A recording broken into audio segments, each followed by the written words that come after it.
Mostly property खरीदते वक्त जो है वो ये देखा जाता है कि हम सिर्फ और सिर्फ जो सेलर होता है उसकी ज़ुबान पे भरोसा कर रहे होते हैं, या जो वो ज़ाहिरी तौर पे एनओसीज दिखा रहा होता है, हम सिर्फ उस पे देखते हैं और एक अज्यूम कर लेते हैं कि ये मार्केट में बैठा है, इतनी बड़ी ज़मीन लेके बैठा है, इतना अच्छा ऑफिस बना के बैठा है, तो डेफिनेटली ये सच्चा होगा। लेकिन इसी स्कैम में हम फंस जाते हैं और फिर उसके बाद हम जब सारी पेमेंट दे देते हैं और हमारे हाथ में कुछ नहीं बचता, तब जाके हमें पता लगता है कि उस बिल्डर के पास ना सिंध बिल्डिंग कंट्रोल अथॉरिटी की एनओसी थी, उसके पास ना केडीए की जो है वो एनओसी थी, और जो है ना उसकी अपनी ज़मीन थी।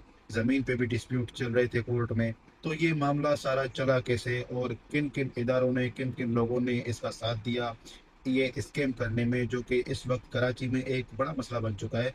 एक जो है वो शरीफ लोगों को जो कि हैंड टू माउथ है, कमाते हैं और अपने बच्चों के लिए घर लेना चाहते हैं, तो उनको जो है वो लूटने का ये तरीका, ये सिलसिला चल रहा है। तो मैं आपको बताता चलूँ कि देखें, जब आप आँखें बंद करके कोई भी चीज़ लेते हैं, इसका मतलब ये नहीं है कि आप मज़लूम हैं। कानून की नज़र में आप तब भी मज़लूम नहीं हैं, अगर आपके साथ फ्रॉड हो गया है। कैसे? कि ट्रांसफ़र ऑफ प्रॉपर्टी एक्ट अगर हम पढ़ेंगे 1882, तो उसमें एक जो है वो क्लॉज़ है कि जिसको हम कहते हैं बोनाफाइड परचेज़र। बोनाफाइड परचेज़र का मतलब ये है कि जब आप परचेज़ कर रहे थे, तो आपने छानबीन कौन-कौन सी की? क्या आपने ये देखा कि जो बिल्डर जो जिस ज़मीन पे प्रॉपर्टी बना रहा है, वो प्रॉपर्टी इन्होंने ली है पावर पे, तो पावर देने वाला कहाँ है?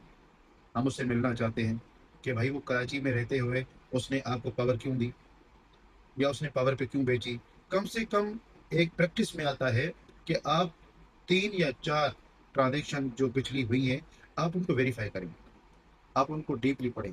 ऐसे नहीं है कि ये मालिक है और सारी चीज़ें ओके, नहीं, ये तो मालिक है। ये जालसाज़ी से भी तो मालिक बन सकता है, ये एक झूठे डॉक्यूमेंट से भी तो मालिक बन सकता है। तो इस पे हम भरोसा कर लें, तो फिर भी जब आपके साथ कल को धोखा होगा, आप कोर्ट में जाएँगे, तो आप ये प्रूव नहीं कर सकते कि आप एक बोनाफाइड परचेज़र हैं, मतलब कि आपने नेक नियति के साथ ये प्रॉपर्टी खरीदी। नेक नियति के साथ प्रॉपर्टी खरीदने से मुराद ये है कि आप पे कानून की तरफ से कुछ ज़िम्मेदारियाँ आयद होती हैं कि आपने वो चीज़ें चेक करनी है। कौन-सी? सबसे पहले तो उसका करंट स्टेटस ओनरशिप का होना चाहिए। उसके बाद आपने उसकी मदर डीड्स सारी जो है वो चेक करनी है। कम से कम पिछली 5-4 आपने वो वेरीफ़ाई करनी है। वेरीफ़ाई भी कैसे करनी है? सिर्फ़ डॉक्यूमेंट्स दे के ओके नहीं करना। आपने उनके मालिकान अगर ज़िंदा हैं तो उनसे मिलने का आपने करना है। अगर पावर पे प्रॉपर्टी ट्रांसफ़र हुई है, तो उसको थोड़ा-सा शक की निगाह से देखें कि वो पावर देने वाला कहाँ है? पावर देने वाला अगर पाकिस्तान में था, तो उसने पावर क्यों दिया? पावर पे ट्रांसफ़र क्यों किया?